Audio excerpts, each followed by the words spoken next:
Okay. Hello, Piero. How are you today? Hello, Annie. I'm very fine. Good. Very pleased to have this interview with you.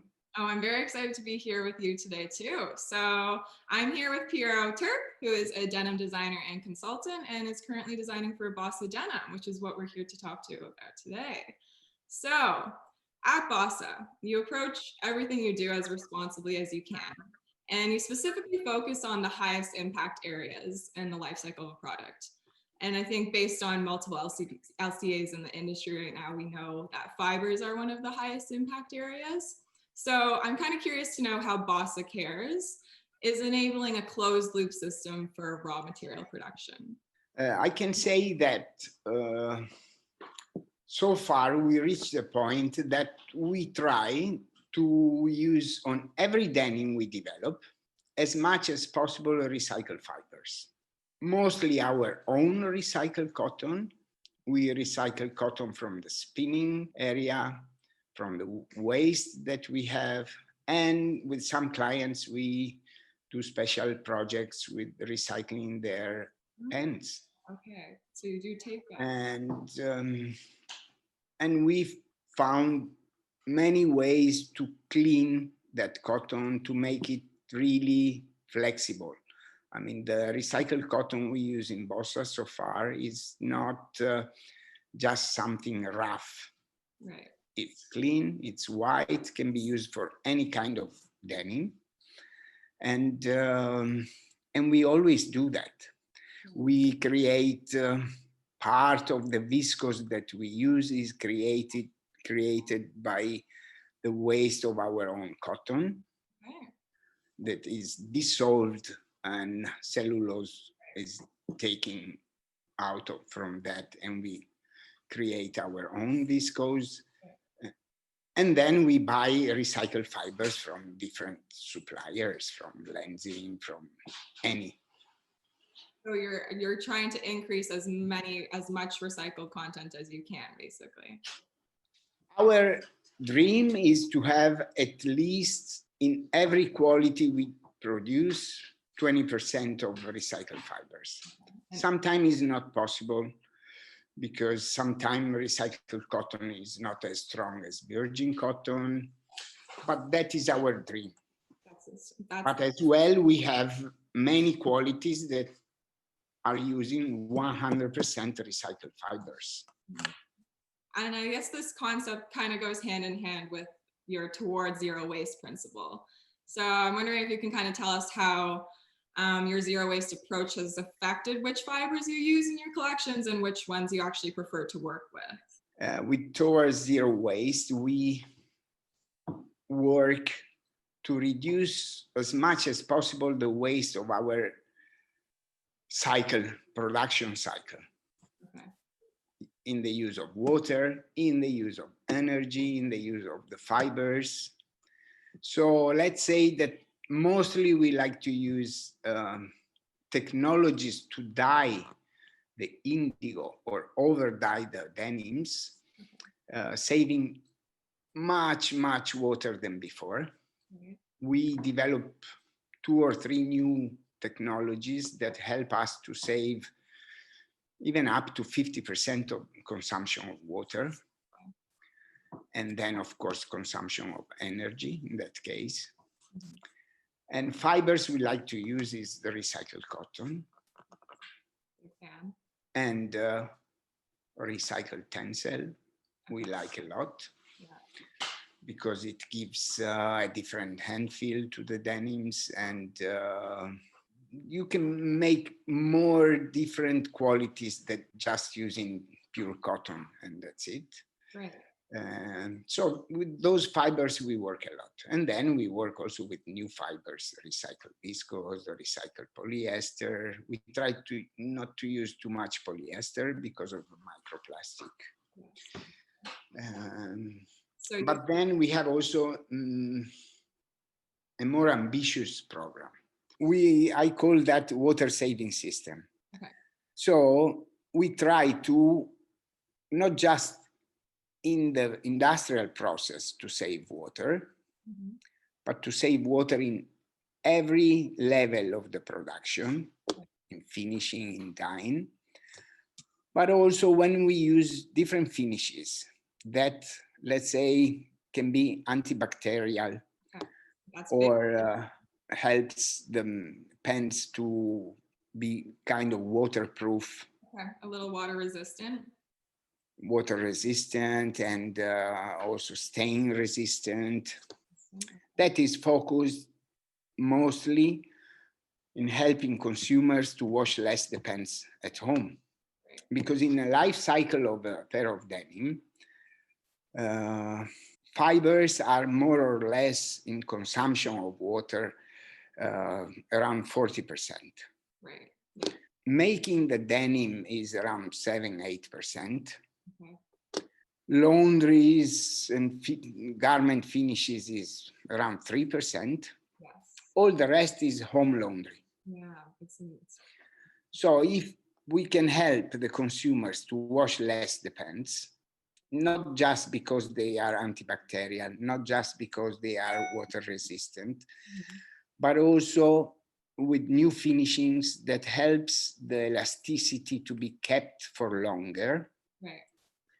Because sometimes you wash stretch skinny pant, not because it's dirty, but because it loses the shape. Yeah.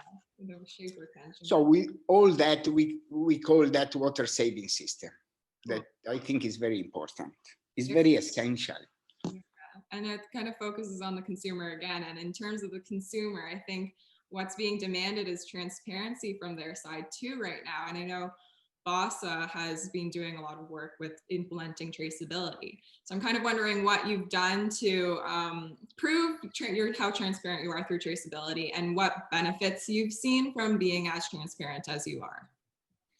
I think that we do in two ways. One, every year we publish a booklet called Towards Zero Waste, where we compare all the data of the company in terms of energy, water, chemicals, everything, the consumption compared with the year before. So in each issue, you have 3 years to compare. So you can see the progress, the development, and it's honest. Everybody can check that. And then in the use of the cotton and the fibers, we use different ways. For organic cotton, we have, if clients want, can ask a QR code where you can know from the seed to the end, from where that organic cotton is coming. Because just with certificates of organic cotton, some companies are cheating because you can buy those certificates. In our case, you can check everything, the farms, the farmers, the quality of the cotton, everything. And then with other fibers, we are partnered with companies like Fiber Trace or similar to that, where as well you can trace the source of that cotton and the life of that cotton. And that I think is very important. I always say, if I buy an egg, that egg has a stamp, and I can know everything about that egg if I want to spend time to check it. But if I buy a pair of jeans, I don't know anything. So it's time to give all these informations. So then it's up to the consumers to decide if it can be interesting or not, if they want to buy or not. That is also very important. Yeah. And would you say that being this transparent has also helped the brands that you work with too? It's kind of a partnership in all senses between you, the mill, the manufacturer, the brand, and the consumer. I can see in the last years, more and more brands, they want to have those informations, and they want to use those informations on the hand tags, for instance. That's great to hear that you're seeing more and more actually ask for it. I actually love that, or one of the things that you mentioned before is that you ask yourself, is this denim useful to help clients reduce waste? Is this denim useful to help clients be flexible? Is this denim needed by consumers? And is it nice when you're creating your collections? Because we obviously need to be producing with intention and give the consumers what they want.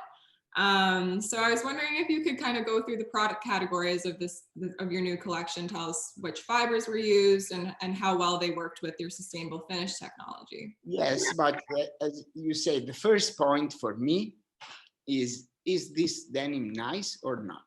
Yeah. Because it doesn't matter what you do on that denim, can have the most innovative technology or be the most sustainable in the world. But if it's ugly, it's ugly. Exactly, no one wants it. So you have, that is the first question. Mm-hmm. We have to develop and produce nice denims that can match the taste of consumers, that can be useful to create many different styles. When I talk about being essential, I mean that my dream is to have one denim that can be used for hundreds of different styles and hundreds of different washes. That means that with that denim, the brands can be flexible and can reduce the waste. So in the collection, instead of having 100 different denims, maybe they can work with 10 denims, 15 denims.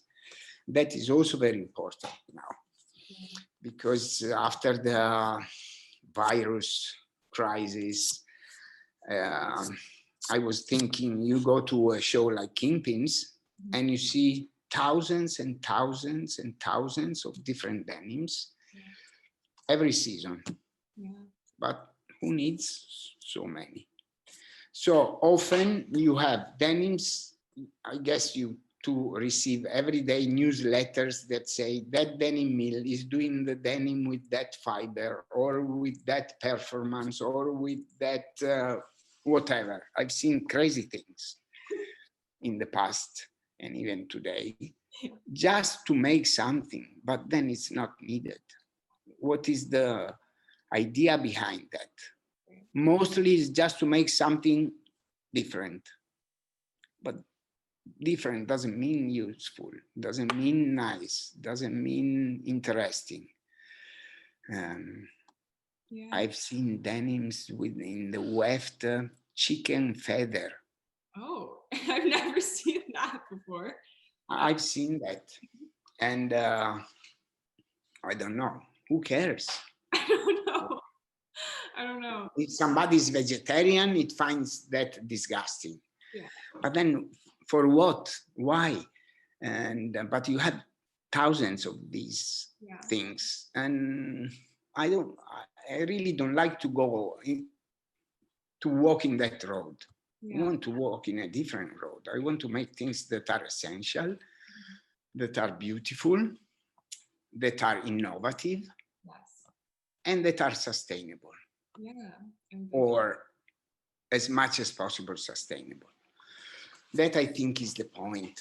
So when we normally, when we start with the collection, we start with the inspirational ideas and we give some titles. One that we always have is heritage. And we always say that the beauty of a tree stays in its branches, but the strength stays in the roots.